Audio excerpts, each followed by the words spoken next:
sastra lisan, ada sastra tulis. Keduanya menggunakan bahasa sebagai media untuk menyampaikan. Arketipum 18.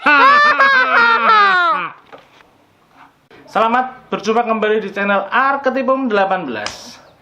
Pembahasan kita kali ini mengenai sistem sastra.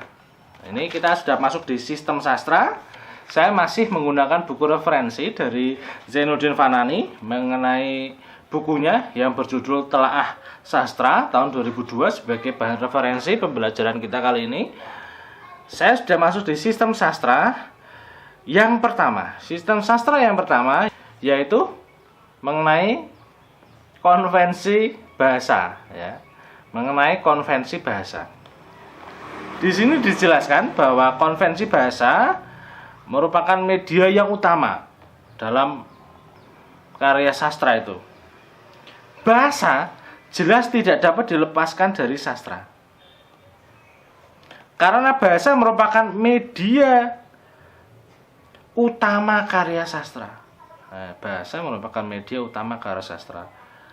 Baik kita masuk ke dalam karya tulis, ada sastra lisan, ada sastra tulis. Keduanya menggunakan bahasa sebagai media untuk menyampaikan hal-hal yang terkait dengan karya sastra.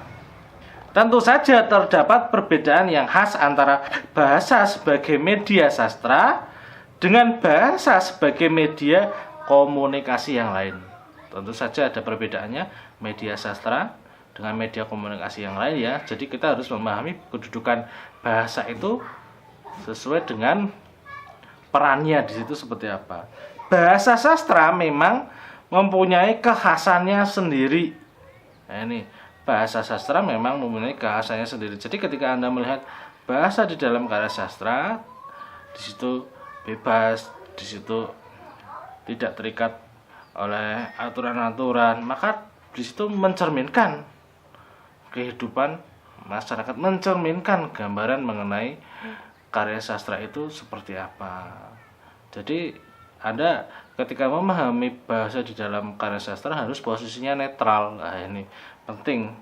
Semua orang mengakui bahwa justru kekhasan, nah ini kekhasan tersebut merupakan kekuatan karya sastra yang diciptakan oleh pengarang. Ini.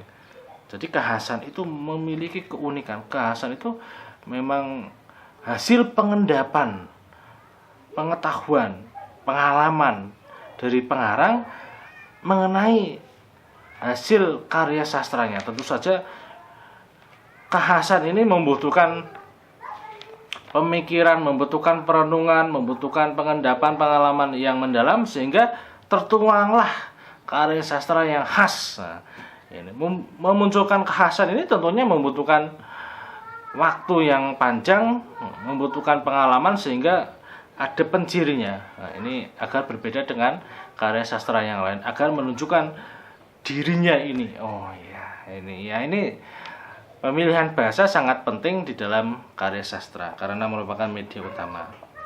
Penonjolan kekhasan bahasa tersebut di sini dijelaskan akan tampak jelas apabila kita menelaah karya sastra dalam bentuk puisi. Penyimpangan pemakaian bahasa sering kita dapati karena pemakaian bahasa dalam karya puisi banyak yang bersifat abstrak, imajinatif, dan inkonvensional yang secara lahir seringkali sulit dimengerti. Nah, ini pemilihan katanya memang di sini menggambarkan hal-hal yang ada di dalam kehidupan secara kompleks, namun menggunakan pilihan kata yang bisa mewakili keadaan tersebut. Sehingga ketika pembaca memahami, tentunya imajinasinya, deskripsinya, gambarannya bisa mencakup pada hal yang lebih luas lagi. Itu mengenai konvensi bahasa di dalam sistem sastra. Semoga bisa bermanfaat untuk Anda ketika Anda memahami konvensi bahasa di dalam sistem sastra. Sampai berjumpa di channel Arketipum 18 selanjutnya. Salam budaya. ketimbun 18.